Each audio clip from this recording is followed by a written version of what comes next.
Okay, guys, so you probably have noticed by then that it's a big lesson in a lot of little parts. So pronouns. Pronouns is a big thing in French. They are basically pronouns for everything.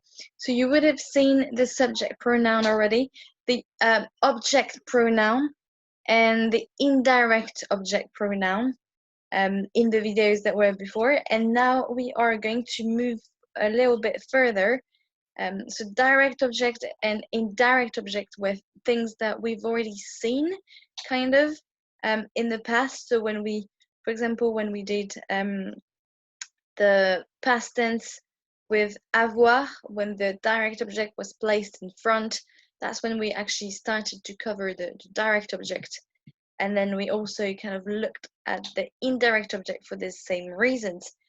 But here we're going to try and dig a little bit further in the pronouns. There are a lot of them. So yeah, the first pronouns that we are going to see after the subject, direct and indirect, is going to be the emphatic pronouns. So the emphatic meaning when you're putting the emphasis on something, when you're stressing out something. When you really want to focus on a specific thing, you're going to use an emphatic pronoun. So if we have a look at my whiteboard, so they work with people just like the other people's, just like the just like the other pronouns. So remember, you for the subject, let's just take the subject pronoun as a reference. So we had je, tu, il, elle, nous, vous, and elle, and il. There we are. So here the emphatic pronoun, the pronoun that is going to stress it out, is like this. So moi, toi, lui, elle, nous, vous, and then eux and elle. Here we are with S at the end. So when do we use the emphatic pronoun? Because I'm telling you, we use it when we want to put the emphasis on something. But when exactly are we going to use them? So there are actually a lot of different cases when you can use emphatic pronoun.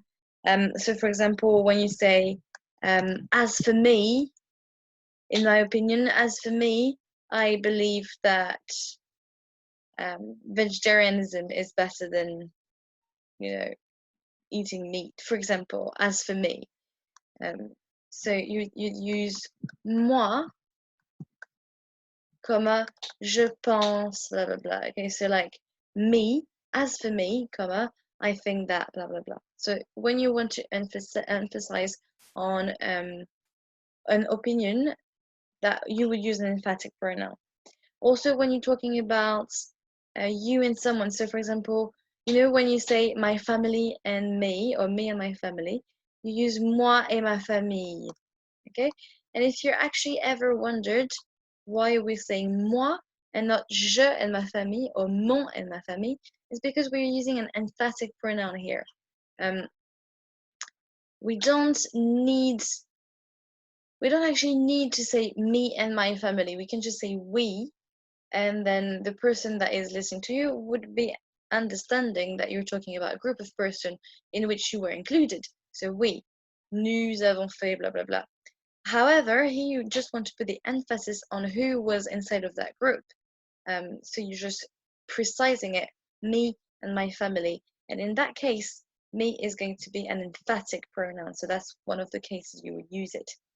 You would use it for like when you say with me, for example, with her, with you. For example, I went to town with my mom. I went to town with her. You would use avec elle, using the emphatic here.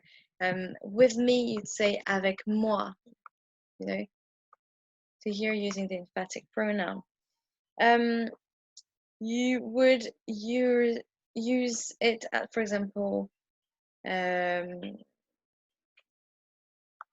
more example. So when you say at her house, for example, at her house, which would be very useful if you're talking about your hobbies, what you've done with your family, where you went on holiday. I stayed at her house, talking about your grandmother that worked. So at her house here would be chez elle, and you'd be using the emphatic pronoun. And then the last case is when you're using comparative. So you always wonder where the pronoun in the comparative comes from, and actually comes from the emphatic pronoun. So last time we had a debate, and some people ended saying, I am more important than you, so that they were actually joking here. But if you want to say, I am more important than you, what they said in that last lesson was, je suis plus important que tu. And here the mistake they made is that they used the subject pronoun, but they couldn't know.